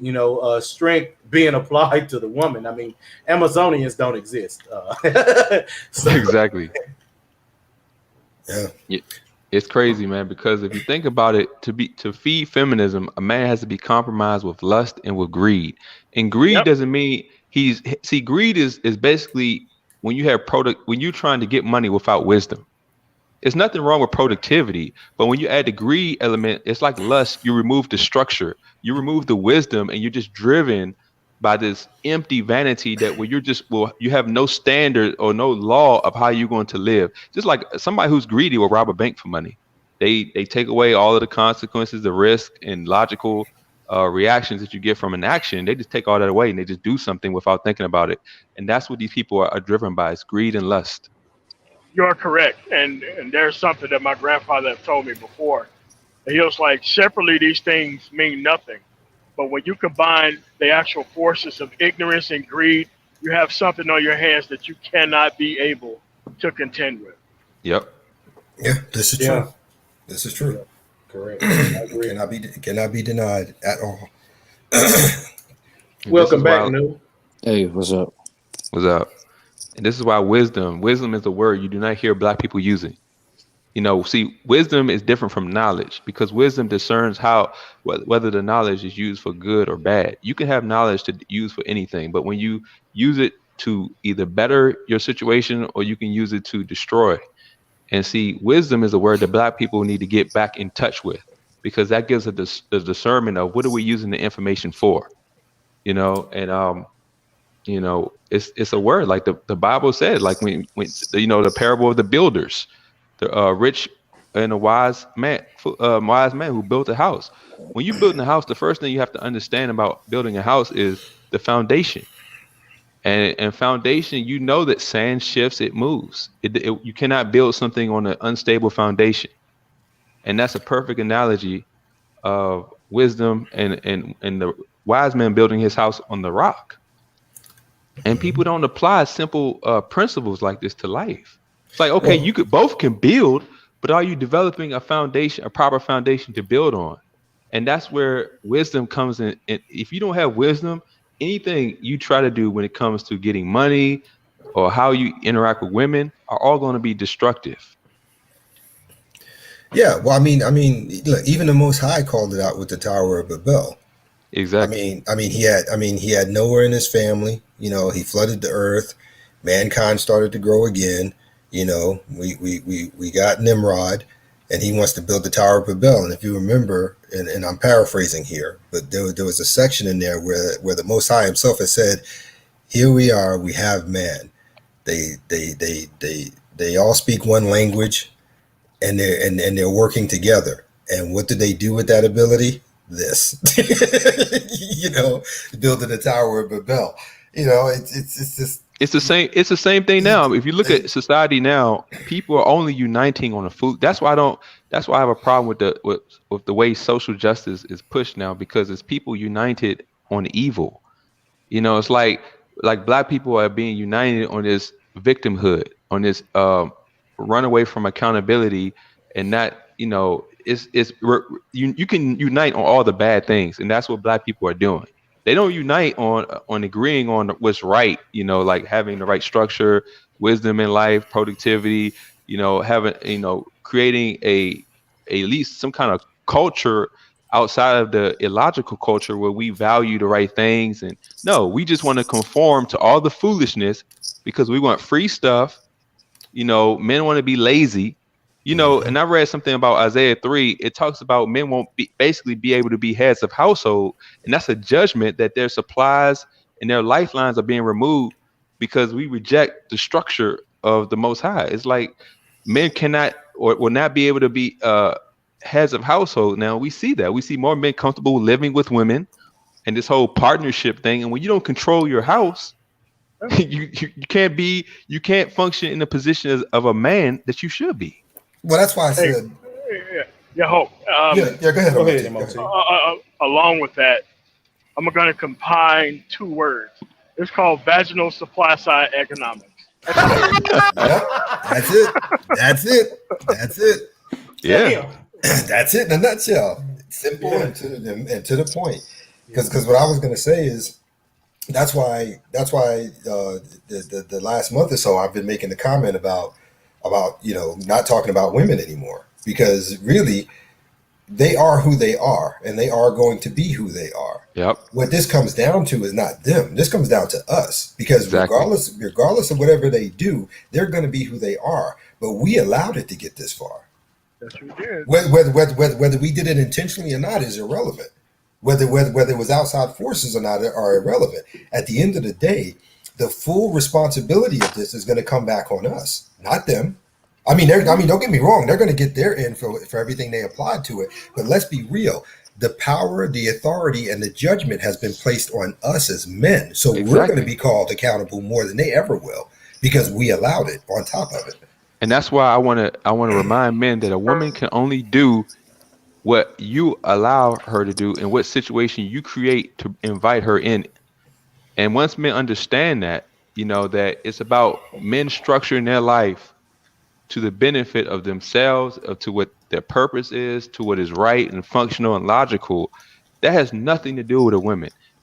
And you have to elevate that woman in a certain situation. You have to create a space and give her the authority in a situation for her to wreck your situation. We know that, like, men understand the law. You understand what situations when you sign in contracts. Men have to know this. This is why this has to be a worship of women that's going on, because you cannot say you don't know. I always say the difference between ignorance and stupid is ignorance is when you don't know. Stupid is when you know and don't care. This is clearly people who are so compromised by their lust, they don't care about what situations they're putting themselves into, because they literally worship, the lesser sex. You know what? I'm gonna pull a zero here. I'm gonna say that it's both. I'm gonna say that it's both ignorance. They're compromised to the point where you've got just as many ignorant as stupid, maybe even more ignorant. But here to the other part where I'm gonna play like zero is where I'm going to say that I think you have to have the talk about women from the aspect that way the men will know about themselves more. I'll pull this. Okay. I'm going to give them enough credit to say that they took power just as much as men gave it to them, because they pulled dudes' whole cards by saying, yeah, we know what you bring, but yeah, you want this too. But that's not taking. Yes, that is taking. Because that's manipulating. That's not taking. But still though. What's the difference? It doesn't matter. Because we established a long time ago, women cannot have power unless we give it to them. So they didn't take anything. Yeah, they took, because they used the trump card that they have. Well, like I said, that's manipulation. I don't look at it. It doesn't matter. It doesn't matter. They're still taking it. If you apply pressure to a breaking point, you still apply pressure. Oh, okay. From that point of view. Okay. I mean, it's literally Lawrence taking something and running with it. That's why they were given freedoms and they took the shit and ran with it. Okay, fair enough. Okay, well, even before that, to get the freedom, that was the pressure they applied. Hey, look, if you want your life to be easier, if you want this, you're gonna have to do this. If you want this right here, put that leg up on the table, you're gonna have to let me do this. Okay, well, I guess what Lawrence is saying is that it had to be, even if you go back hundreds of years, at some point a weak man had to invite a woman into that situation because honestly, let's be real, women were never meant to have the kind of rights. And I'm not saying they weren't. I won't disagree with that at all. They weren't meant to be mistreated, but they weren't supposed to have the rights to have certain sovereignty over that. And that was for the protection of not just the women themselves, but for everybody, and for the man to be able to move and order society the way it is. And see, women have taken this reject. Women know that they can't function as men. They know that. Right. But I see, agree. like we all agree with, women have been like that since the beginning of time. Right. Is men have to take the weaker position. We had to basically bring them up to our level and beyond, because we, I guess some men valued pussy more than he valued functional society. Well, I think also too. I think I'm gonna be real here for a minute. I think you have a lot of men that actually think that the women actually care about them. No, I'm serious. I know you do. I know you do. I know you're serious. Not only do I know you're serious, you're right. Yeah. So I mean, yeah, the in-house pussy is a thing, but that's why I say there is a level of ignorance here that cannot be ignored. Which is why I said that they took power too, just as much as it was given, they took it. And this is why men lacking sexual discipline and self-control is the fundamental issue. And we get this by keeping ourselves to an objective standard, of right and wrong. And men have to know that. We have to agree with that. We have to agree that laziness is wrong. We have to agree that that being controlled by lust is a negative. It is not going to be productive to your life. Men have to agree on these objective things. But that goes back to the point, to the whole point of the conversation today, because that's what I'm talking about when I'm talking about testing yourself before you go out there and test anybody else, for those very reasons you said. Whether you interact with people or not, you need to test yourself to the point that you can control your sexual appetite, desire, lust. You have to control yourself to understand what purpose and direction you're going. These things, in my opinion, have to be done first in testing yourself before you can go out and start testing other people. Well, you're right, Lawrence. In other words, know yourself first. But Lawrence, you're right, and that's because trial and error and experience are man's real teachers. And see, a lot of men talking about what I didn't. Look, we all didn't. Being black people, a lot of us grew up in dysfunctional families where we had either a weak father or no father, or whatever. And see, we can't say that's an excuse, because even when we're put in a weak position growing up, you have trial and error. You have experience. It's like saying, okay, I realize there's a wall there, but how many times do you have to hit that wall before you accept that this is a wall and you need to come up with a different tactic? And there's too many men who want to repeatedly hit the wall and hit the wall and hit the wall and hit the wall, and then blame somebody else, and not the fact that they are ignoring or rejecting that there's a wall in front of them. And to the point that you're trying to make before I bring up what Zero put in the chat, Lawrence,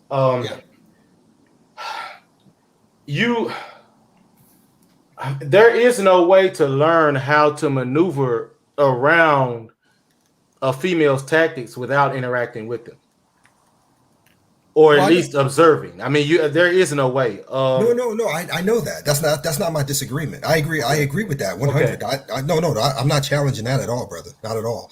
What I'm saying is that if you start off testing yourself, like for instance, like I said, how it was when I was growing up, I had no interest in sex at all. I was not interested in girls that way. I stayed that way for the vast majority of my life, and to some degree, I'm still that way now. That being the case, that is probably why I don't have as much nonsense stories with women as opposed to family. Watch because I had set myself already not to be someone who lusts for someone, not for somebody who. I had already did the testing of myself. So I guess it made it a little easier, as opposed to if I didn't test myself, I'd be out there like my cousin William with 9 kids. I got you. No, but now this is the point I want to bring up. What percentage of human beings do you think actually fall into the category of being able to actually do that? Or being able to have that mindset? Oh no, it's minimum, bro. Exactly. I know it's. That's why I brought up the simple fact that most people, they're going to learn about themselves through other people. That's how they find out what ideals they're going to uphold through whether these people uphold the same things. No, I agree. Whether, I agree. And you know what's interesting? My challenge is just that. Okay, you're right, Eisen. Again, I'm not debating that. All I'm saying is that not I want, but it's one of those things where it can be done. Maybe I think it's unrealistic. Well, I mean, how can it be unrealistic? We got four Watch people. This. Watch it. Watch it. I think watch it. I'm explaining it to you. Okay. I think it's unrealistic. It's unrealistic to expect that for most people. It's the same as expecting an 18-year-old boy to not desire a woman sexually the way that you have the desire that you have. Oh no! I mean that's what I said. No, but see, at 18, I still desired women. I just killed myself. That's all I'm saying. Here's the difference. Go ahead. I was just gonna say what I'm saying is, it's. I'm not saying at your age then. I'm saying at your age now. It's unrealistic to expect them to actually not do it. No, but I was like that then. That's what I'm trying to tell you. I get what you're saying, but you just weren't on that level. Here's the thing. They were. Okay. A lot of people are raised to love the illogical. They're raised to love chaos. That's because true. here's the thing. Even I'm gonna use some anecdotal stuff. And I'm not saying this. I'm just saying it to make my concept clearer. Mm-hmm. Like I went through issues where I was, raised up in this matriarchal society. Thought that let my lust get the best of me was a good idea. But it's when I started to see the effects and how it hindered my progress, it distracted me from my purpose, it took away from my productivity, and I started to reap certain consequences. I started to say, hey, I don't like the situation I'm being put in. See, I didn't grow up with safety nets. I didn't have a family that cleaned up my mess. Or look, I was told when I was a kid that when you get 18 or whatever you finish with high school, you don't live here no more. And when I was 14, when you got to the working age, the legal working age, you had to live in the house, you had to have a job. School was not. Yeah. And let me tell you, and it was real, because there was sometimes I had to leave the house and sleep in the park when I was younger than 16. Because not that I didn't have a job, it didn't work. I just had to wait until I actually started my job, to the point where I actually had to construct a W-2 to stay in the house. Now, I've told those stories too. Yeah. Mm-hmm. So let me say this. So my whole point is like, I realized, well, first of all, I'm grateful that might seem harsh and strict, but I'm grateful for that kind of pressure being applied to me, because now I see how useful it is for me to always, number one, want to see the benefit of staying employed, and not just employed anywhere, but gainfully employed, having a living wage job, valuing my productivity, valuing my ability to be self-sufficient, and have money in my pocket to acquire the things that are needed in life. That is values that I need to do. And I think that this matriarchal thing where, boys are being raised up thinking that, oh, it's all right. You can always stay at home. You can live in the basement. You can live in the room. You can bring your girlfriend over. That makes people love chaos, because when you start to love chaos and illogical behavior, you're basically saying, I like the fact that I can be lazy and still focus on my wants and neglect my needs. Yeah. And a lot of people are raised in that kind of foolishness because a woman is controlling the head of the household. I mean, or the woman is the head of the household, I should say. Right. I agree. And it satisfies two groups: the male group from what you said, and the female group from the fact that they'll always have a man around to take care of them. Because that boy becomes that replacement. Yeah. All right. Now, to address what Zero put in the chat, it's always been that way, even in religious texts dating back to the beginnings. You had to earn women and thus family. Women's power come from the fact that they control childbirth. So yeah, they took power, which that was what I was getting at. He's right. And he went on to put, our problems come from underestimating the opposite sex. Male self-aggrandizing, which is also described as a mistake in hundreds of biblical parables. They're people just like men, then women second. So exactly. That is a very great point to make up, which is why the male self-aggrandizement, as well as underestimating them, is why you can't have a conversation without having them in it. You have to address their nature, so you can teach the younger males to not underestimate them and also overestimate themselves. Well, I said that months ago on this very stream that you gotta love it. As far as it goes for enemies, man, they are excellent. But here's the thing. See, I mean, tactically and everything, they got it down to a science. They're good. And see, here's the thing: women have partnered with the government, and that's what this all. See, women now are dependent on government policy and the government for everything, because basically, women had to replace. Women are still going to have something in leadership. They just replace male leadership with government leadership, and so the issue is that women are always going to sit there. Women don't count that their empowerment comes from the government. They just see the ability for them to interfere, distract, and control men's lives. So now women are going to help accelerate communism, because this is why the LGBT and women are getting the kind of support to just open the Supreme Court up and get all their laws passed, because these two groups are always going to beg for more government, and they're basically going to bring everybody until. Here's the thing with black people. I'm gonna make it about black people. The reason why racism is a bad thing, because you can't legislate free will without making everybody a slave. Exactly. Look, let me tell you something. Yep. You can't stop somebody from calling you a nigga. You can't stop somebody from not liking you. You can't stop that. But when you ask the government to do it, they have to take the rights away from everybody. Right. Yeah. And see, that's why black people, as much as the world is unfair, it's always been unfair. And I'm going to always say this. It's always been unfair. There's always been civilizations and hierarchy who basically oppress the people to control their wealth and maintain their position of power through violence, through all kinds of heinous acts throughout all human civilizations. So we can't sit there and fall into this social justice warrior nonsense, because all that is begging the government to step in. And the government only does that by stripping rights and freedoms from everybody. Yeah.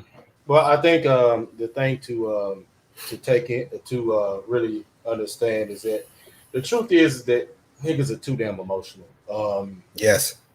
I mean, if we want to talk about things from a biblical concept, I mean, if we're talking about black people supposed to be, so religious and all that, the one thing to take away and understand is that, I mean, when you read the text, it tells you, man, they talked about Jesus like a dog. His own freaking people talked about him like a dog.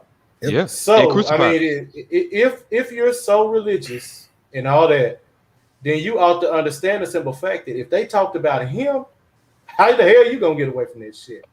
But that's the thing. You can't. Exactly. I mean, like remember, I can't remember if it was here or Aegon's or whatever, but remember that story I was telling before about the British businessman who got divorced, and his wife got a whole bunch of money, and she got a mansion, and he went and built a nice little shack down the road just so he could stay near the kids.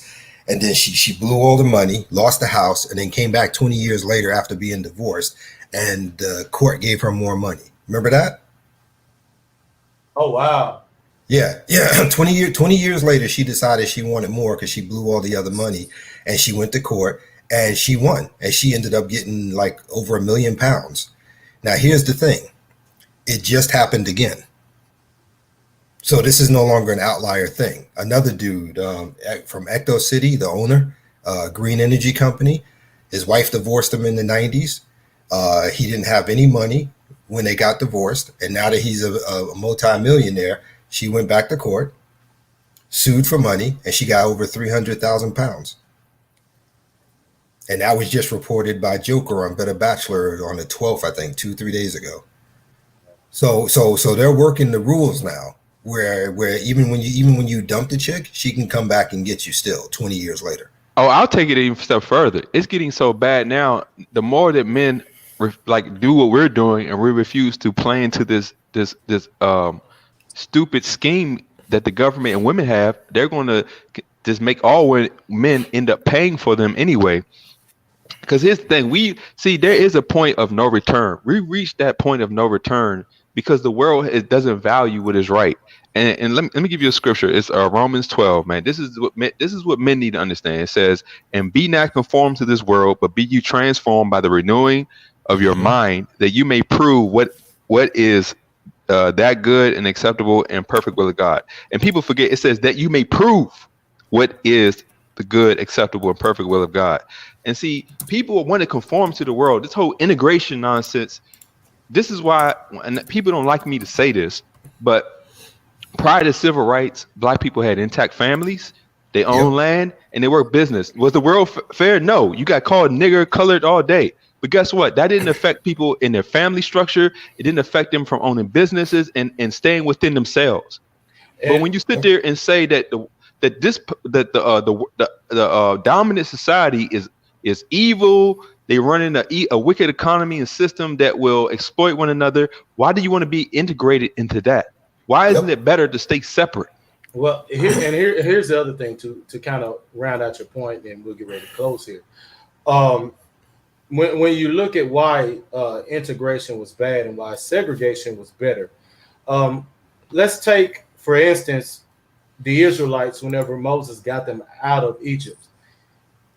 A lot of people look at them being stuck 40 years in the desert as a punishment. No, it wasn't a punishment. It was a tool to help them break their slave mindset. They had to be stuck there to be able to break that mindset of just waiting there, having it given to them, and to kill off the wicked generations that were stubborn. And not only that, but to build a new mindset of where they could actually work and produce to sustain themselves. Yep. That's why the segregation was needed. And Malcolm was right, and I mean King was wrong in that. Yeah, he was. Yeah, absolutely. That's why segregation is needed to break that slave mentality of waiting for someone to do something for you, where you can actually, where the people that are segregated, they end up having to work together to build something much grander and actually something productive. Yeah, because if you looked at it, we had two for full integration. We had Martin and Medgar, and for full separation, we had Malcolm and Muhammad. And when I say Muhammad, I'm talking about Muhammad Ali. I got tons of talk shows where he's up there talking the same thing. He was funny. I don't want white people around me. I don't want them being my kids. Muhammad Ali was yeah. But yeah, I mean, separate but equal. That's my theory. But here's the thing: it's feminine to want to conform and just to be liked by other people. It is. It just is. We don't need to be alike. We need to be like, the Bible says, study to show yourself approved, examine yourself. There is a mastery of self, an examination of self, and an ability for men to actually be in the leadership to prove and show people what the truth is by how we live, to let our life prove itself to be qualified in leadership.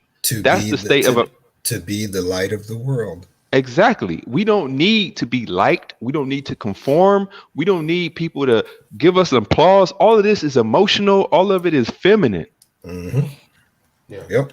I agree. It is very emotional for that need to have that need to be alike, for that sign of approval from other people, for that necessity, for that craving for it, instead of doing what we should be doing and what we need to do that's actually productive and works. They're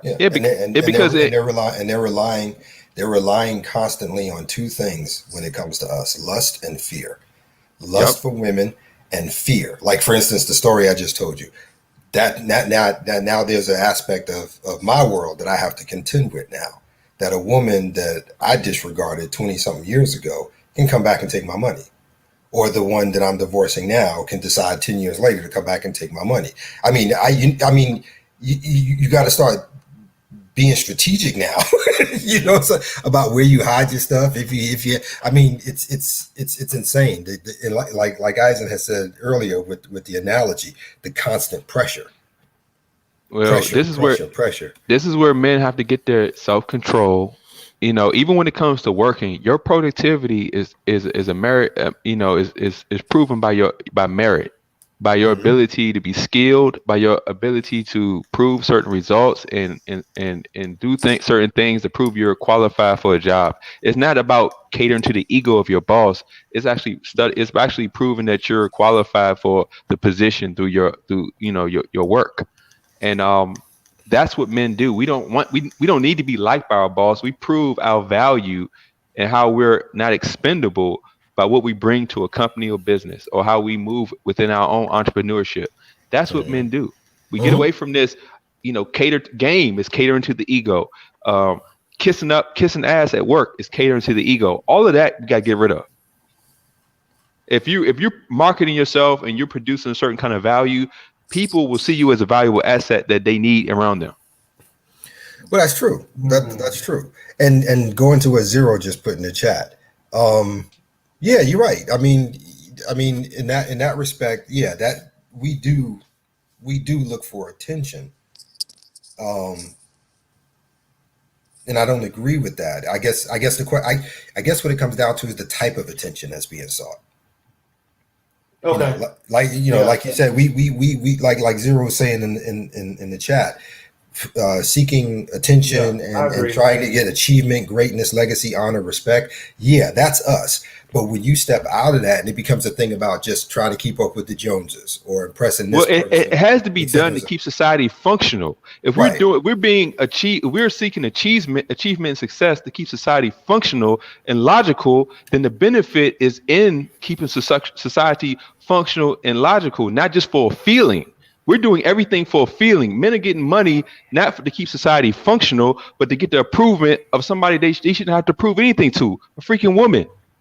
Well, that's the point I was trying to make about it. It depends on what you're seeking improvement for. If it's for achievement and success and et cetera and so on, generally that's what your peers, i.e. other men, and that sort of thing, and to keep society functioning as a whole. Because a man's success is actually interlinked with the success of a society, whether people want to believe it or not. Exactly. Because my success on creating a multi-million-dollar business affects society because I put people to work.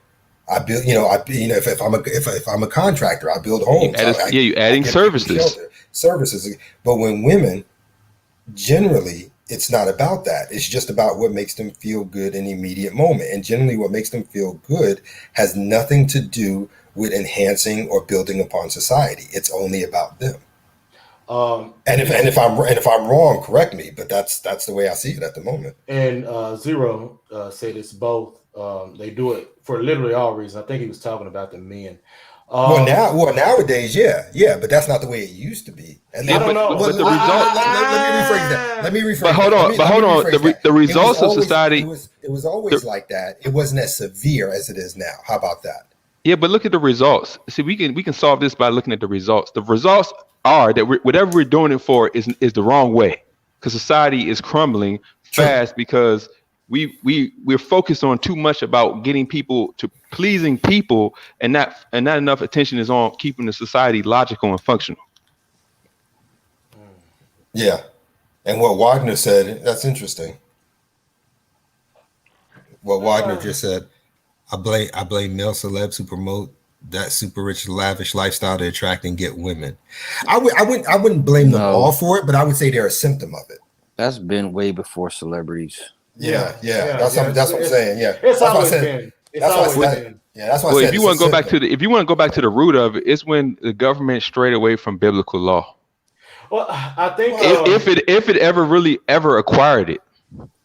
Yeah, I because here's the thing.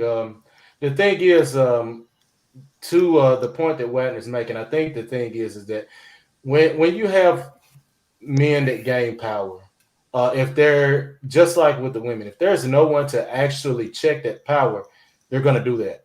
Look what the story of David, is a prime example of that. Mm-hmm. There was no one to check his power. Solomon, a guy who was wise, younger, but valued women so much he became an old fool.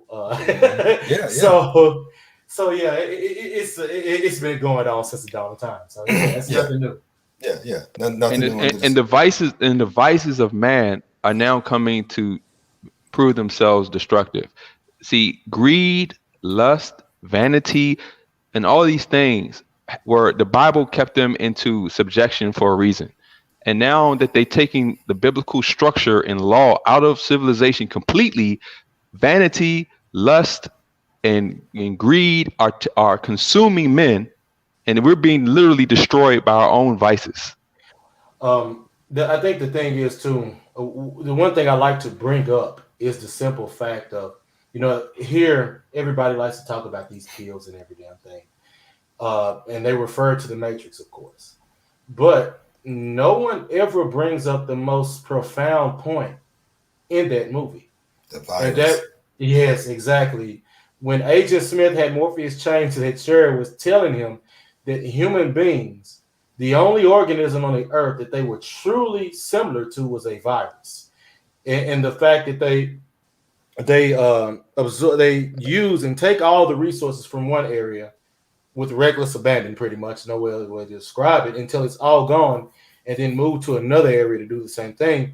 While as all other organisms, all other living creatures, Live in order and balance. they have a symbiotic relationship where all the other organisms benefit off what the other does and what the other gets rid of, except for the humans and viruses.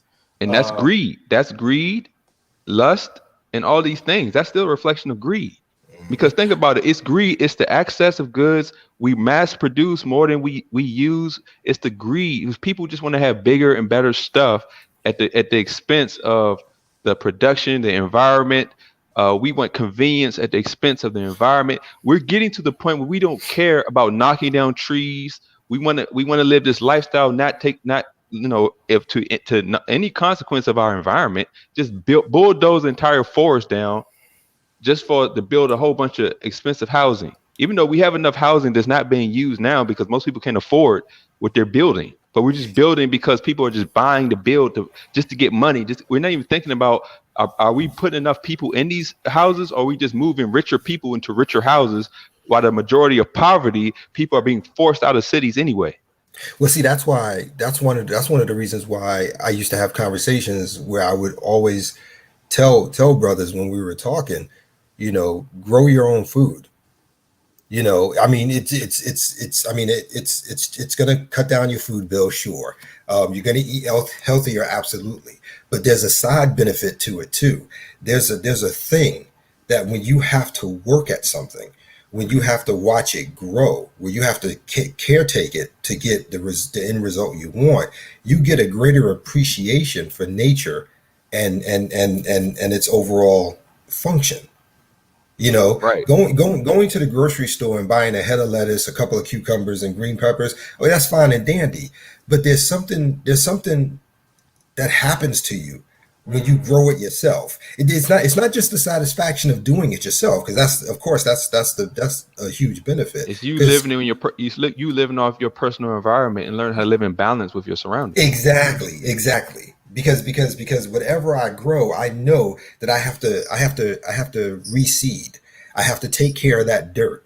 You know what I mean? It's not just about growing what I want, pulling it out, eating it, and don't have to worry about nothing. Again, I have to take care of that dirt. I have to refertilize it. I have to take care of it because I want to grow a next crop. Then I have to move on, so on and so forth. You have to be a caretaker of the type of food you grow, because not every food you grow will work in the environment you're in. You got to adjust accordingly. It does something to you where you get a greater respect for the full function of nature and being part of the ecosystem, instead of just damaging it and taking from it. If that makes sense. Not just that, do we understand the mechanics of what happens with a grocery store? Do you know how many tons, I'm talking about metric tons of food, have to be destroyed because they won't just give that food to the needy. They destroy it because if it's not sold, if it doesn't have a barcode on it and it's not scanned and sold, they destroy the food. So because we're living in such access, most of the food, probably like 60% of all the food you see in the grocery store is destroyed because they let it rot, and they don't just give it away so people can eat it. They'll just throw it away, and they seal and lock the trash cans because there's a law that they just can't give that food away. Which makes no sense, because every supermarket somewhere has a food kitchen. I want to bring up Zero's point. too, and then I'll let New speak on his. Oh, I'm It's sorry. difficult to No, I'm conceptualize chilling. anything outside of being the top of the food chain when you're at the top of the food chain. These conversations stall out because of this. I agree. New on what you brought up, which I think is absolutely great and correct. Yes. Yeah, I get tired of hearing about celebrities, and entertainers. Like we keep Yeah, using them as a fucking example of regular everyday people. yeah, You know what And I'm they're saying? not. Like I can understand sometimes when you look at certain things, like this is how you will look at the world, but it's almost like people who use celebrities all the fucking time is like you're living through them as an example of, you know, maybe like what not to do. But yeah. they're gonna do what they do because they're fucking rich and they can do whatever the fuck they want to do. They're on a Yeah. different plane, a different level. Yeah. And the other thing too, to kind of back up your point, is a simple fact. I think also too, to me, it's a very feminine thing to do. I mean, when you hear individuals who describe certain lifestyles and what they think of as how would you say, something to admire, which I hate that word. It's always women. That's their standard of what their lives should be. So to me, also, it's a very feminine thing to do. Yeah. And going back to what Zero was saying about being top of the food chain and the conversation stalling out, the conversation, and I'm pretty sure he won't agree with this, but to me, the conversation only stalls out because we allow it to stall out. At the end of the day, each one of us is a thinking human being. Some think more than others. Some might have a greater capacity for it than others.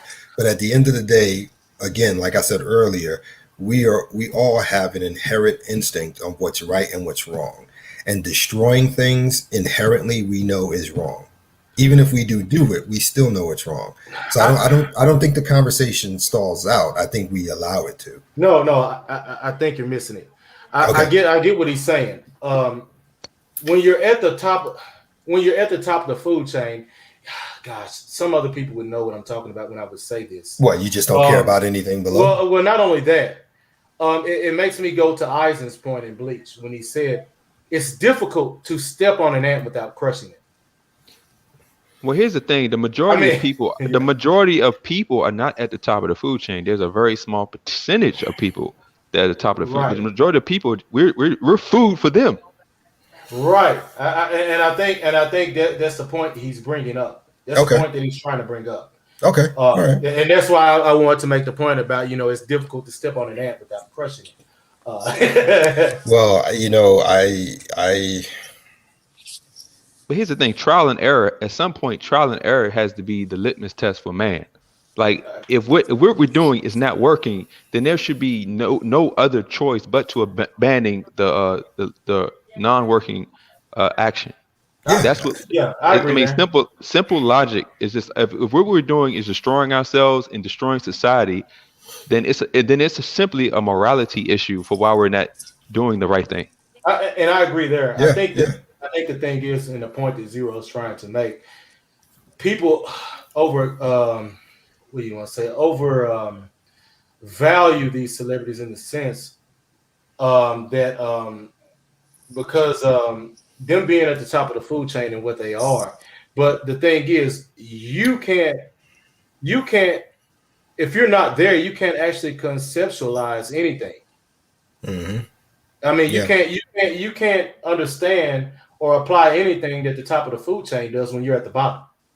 And I'll go one step further with what you said. I don't think it's just celebrities. I think for a large number of people, overvaluing anything and everything is wrong. Yeah, I agree. Because I mean, it's just on everything. It could be whether you do it with celebrities, you do it with your car, you do it with your house, you do it with this, you do it. And I'm only speaking for those who follow a scriptural path, because I know other people have different theories.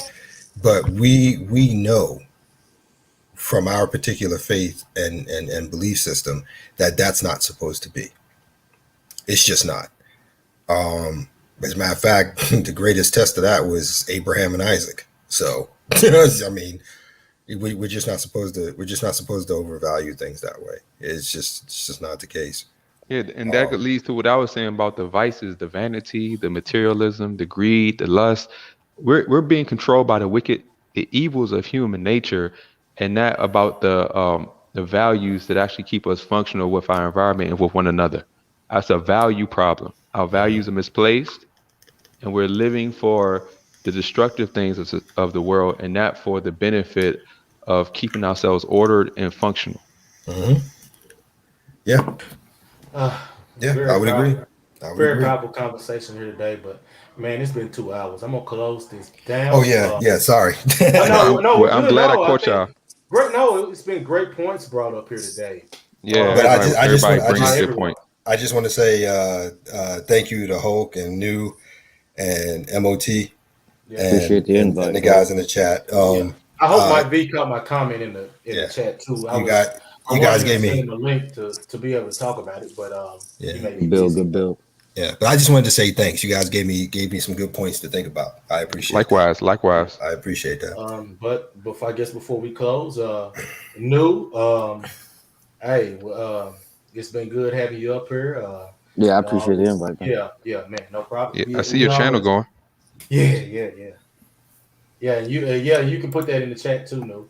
But man, I appreciate everyone's point on these very productive and constructive conversations we have here.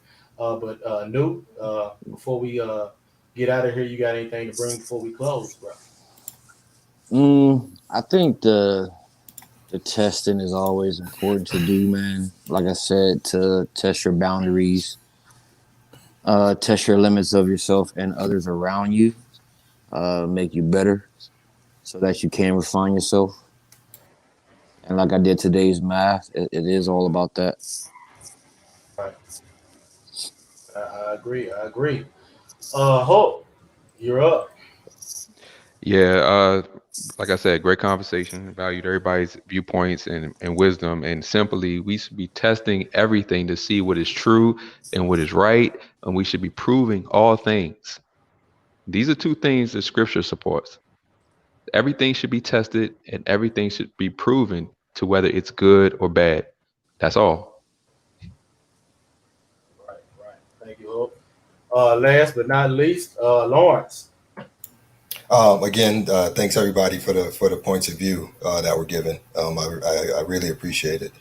I think I'm gonna try something different. I remember something from Aristotle, and I might be paraphrasing it, but it is possible to be a good man, but not necessarily a good citizen.